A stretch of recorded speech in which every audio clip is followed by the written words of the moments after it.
নমস্কার, আমি জয়া। আমার চ্যানেল তেজপাতা হোম ডেলিভারিতে আপনাদের সবাইকে জানাই স্বাগত। আজকের রেসিপি নানপুরি।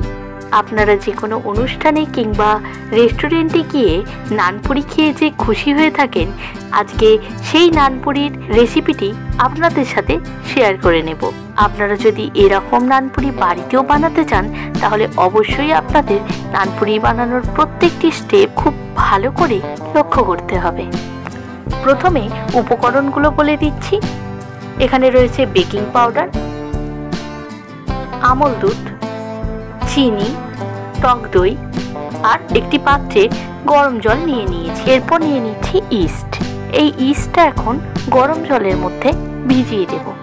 এই ইস্টটা জলের মধ্যে অনেকক্ষণ ভিজিয়ে রাখার দরকার হয় না, তাই ময়দা মাখার ঠিক আগেই ইস্টটা ভিজিয়ে দিলাম। ইস্টের জলটা এখন রেখে দিচ্ছি। এরপর ময়দা নিয়ে নিলাম। আমি এখানে 1 কেজি ময়দার পরিমাণ হিসাবে সব কিছু দেখিয়ে দিচ্ছি। আপনারা যদি ময়দার পরিমাণ বাড়ান, তাহলে অন্যান্য উপকরণগুলো হিসাব করে বাড়িয়ে নিতে হবে। এরপর স্বাদ মতো লবণ আর চিনি দিয়ে দিচ্ছি। চিনির ভাগটা তুলনামূলক একটু বেশি রাখলাম। এরপর সমস্ত শুকনো উপকরণগুলো আগে দিয়ে দেব। দিয়ে দিচ্ছি বেকিং পাউডার, আমল দুধ গুঁড়ো, কিছু এখন ভালো করে একটু মিশিয়ে নেব।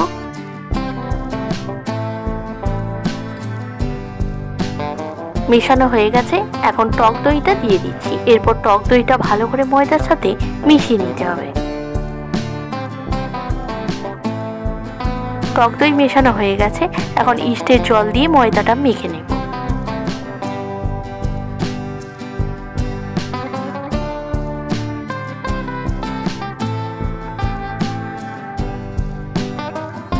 এরপর পরিমাণ মতো জল দিয়ে ময়দা মেখে নেব।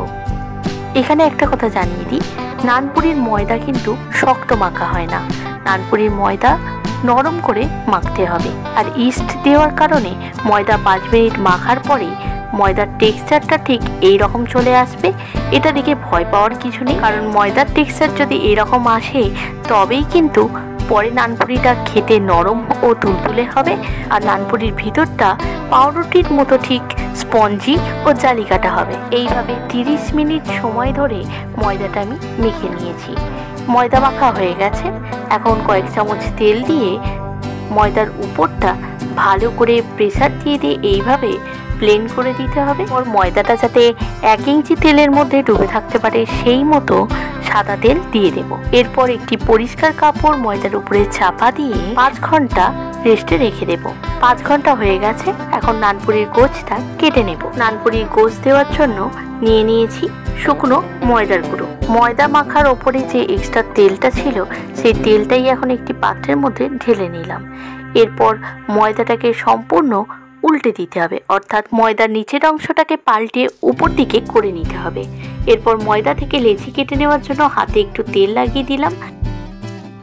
এরপর লেচির চারপাশটা এইভাবে হাতের সাহায্যে মুড়ে মুড়ে একটা রাউন্ড শেপ দিয়ে নিতে হবে। তারপর লেচির মুখটা এক জায়গায় নিয়ে আসতে হবে। এরপর লেচির মুখটা ভালো করে ধরে নিয়ে হাতের একটু প্রেসার দিয়ে লেচি কেটে নেব। এরপর হাতে একটু ময়দা নিয়ে লেচিটা ঘুরিয়ে ঘুরিয়ে হালকা হাতে এইভাবে গোছ দিয়ে নেব। নানের ময়দাটা গোছ দিয়ে নেওয়ার সঙ্গে সঙ্গেই লেচিটাকেও কিন্তু আবারও তেলের মধ্যেই রাখতে হবে, তা না হলে লেচিটা পরে একদমই আর বেলা যাবে না। এইভাবে বাকি ময়দাটাও এখন গোছ দিয়ে নিচ্ছি।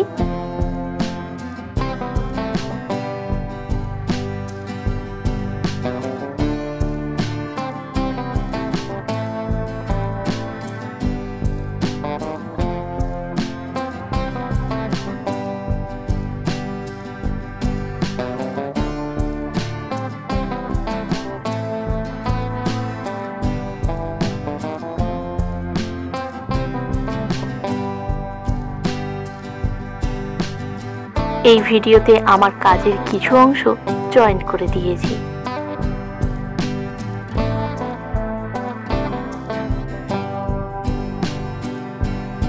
এরপর নানপুরি ভাজার জন্য কড়াই সাদা তেল দিয়ে দিলাম। তেলটা যতক্ষণ না সম্পূর্ণ গরম হচ্ছে, ততক্ষণ নানপুরি ভাজা যাবে না, তাই তেলটা আগে বসিয়ে দিয়ে এখন নানপুরিটা বেলার সময় একদমই প্রেসার দিলে চলবে না, খুব হালকা করে বেলে নিতে হবে।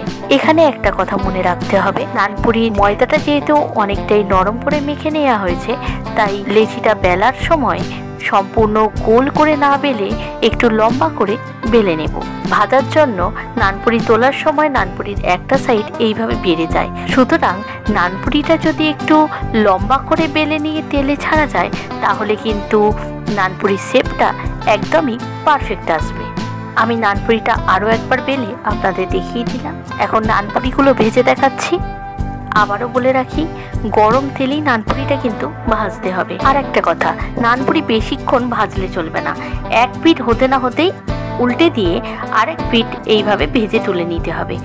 আপনারা যদি নানপুরি তেলে দিয়ে ফোলার জন্য অপেক্ষা করতে থাকেন তাহলে নানের গাগুলো লাল হয়ে গিয়ে ক্রাঞ্চি হয়ে যাবে। আর নানপুরি কিন্তু খাস্তা বা ক্রাঞ্চি একদমই ভালো লাগে না, যত বেশি নরম তুলতুলে হবে ততই খেতে ভালো লাগবে। আপনাদের আরও একটা কথা জানিয়ে রাখি, নানপুরি ভাজার সময় কিন্তু একটা করে বেলেই ভাজতে হয়। আপনারা যদি ভাবেন যে সব লেচিগুলো বেলে নিয়ে তারপরে নানপুরি ভাজতে বসবো তাহলে কিন্তু হবে না। একটা করে বেলে সঙ্গে সঙ্গে সেটা খুব তাড়াতাড়ি এপিট ওপিট ভেজে নিয়ে তুলে নিতে হবে, তবেই নানটা কিন্তু পারফেক্ট হবে। আশা করি আপনারা দেখে নিশ্চয়ই বুঝতে পারছেন নানটা ঠিক কতটা নরম হয়েছে।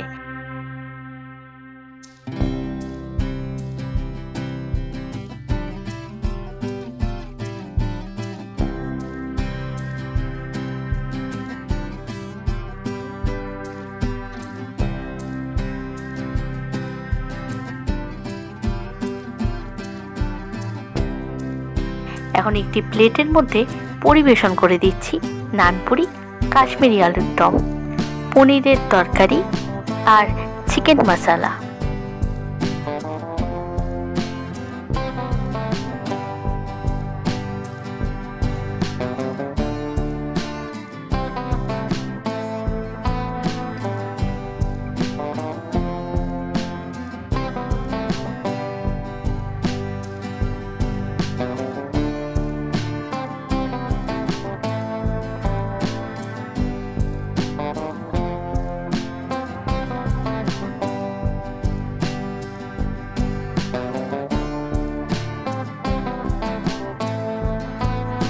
আজকের ভিডিওটা ছিল এতটুকুই।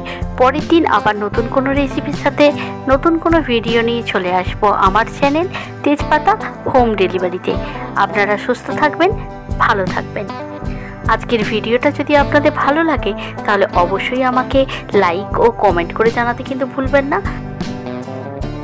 আর ভিডিওটি বন্ধু কিংবা পরিজনের সাথে শেয়ার করে দেওয়ার অনুরোধ রইল। আজ এটুকুই, ধন্যবাদ।